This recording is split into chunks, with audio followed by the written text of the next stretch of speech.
Nous passons nos vies à poursuivre ce que nous croyons être la liberté, l'argent, la réussite, la reconnaissance.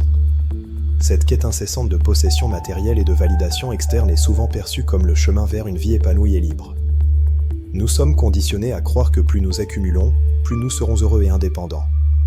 Cependant, cette perspective mérite d'être examinée de plus près, car elle peut nous éloigner de la véritable essence de la liberté. Et pourtant, plus nous possédons, plus nous devenons possédés.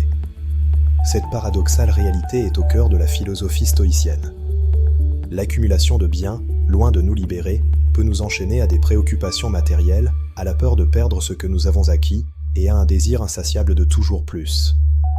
Chaque nouvelle possession peut devenir une source d'anxiété et de dépendance, nous éloignant de la paix intérieure. Et si la vraie richesse n'était pas quelque chose à acquérir, mais une manière de vivre?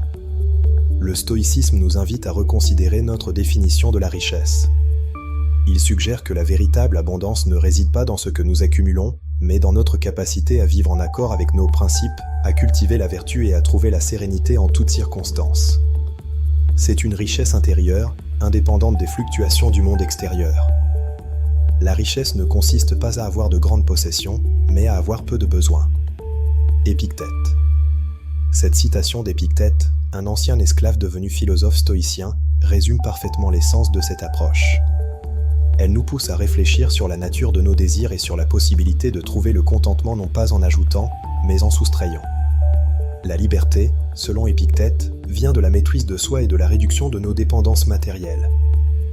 La richesse, disait Épictète, ne se trouve pas dans la quantité de nos biens, mais dans la maîtrise de nos désirs. Il ne s'agit pas de rejeter la richesse en soi, mais de ne pas la laisser nous définir ou nous contrôler. Le stoïcisme nous enseigne à distinguer ce qui est en notre pouvoir de ce qui ne l'est pas, et à concentrer notre énergie sur le premier. La maîtrise de nos désirs est une forme de pouvoir personnel qui nous rend invulnérables aux caprices du destin. C'est là le cœur du chemin stoïcien, comprendre avant d'amasser.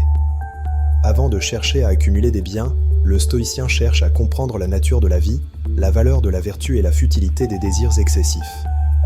Cette compréhension profonde est la véritable fondation d'une vie riche et significative. Elle nous permet de vivre avec intention, de faire des choix éclairés et de trouver la satisfaction dans l'instant présent, plutôt que dans une quête sans fin. Aujourd'hui, marchons ensemble sur cette voie.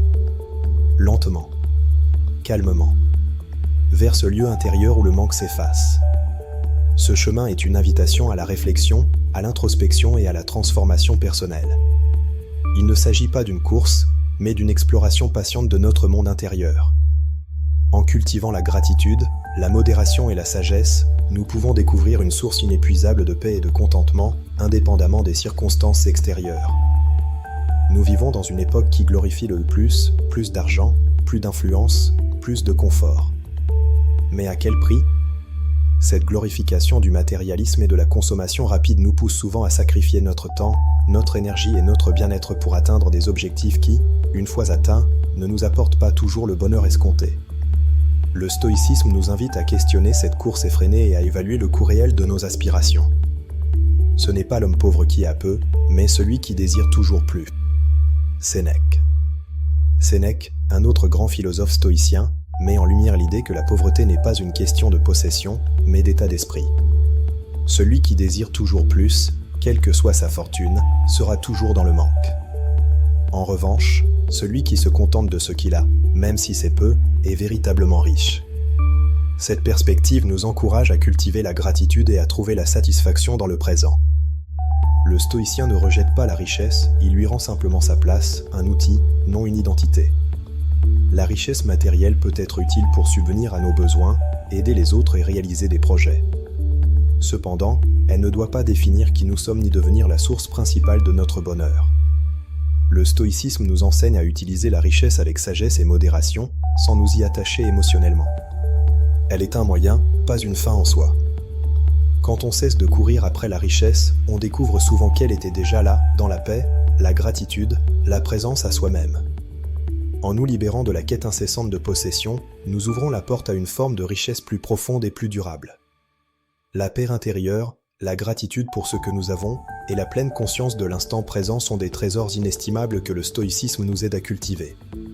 C'est une richesse qui ne peut être ni volée, ni perdue, et qui nous accompagne partout.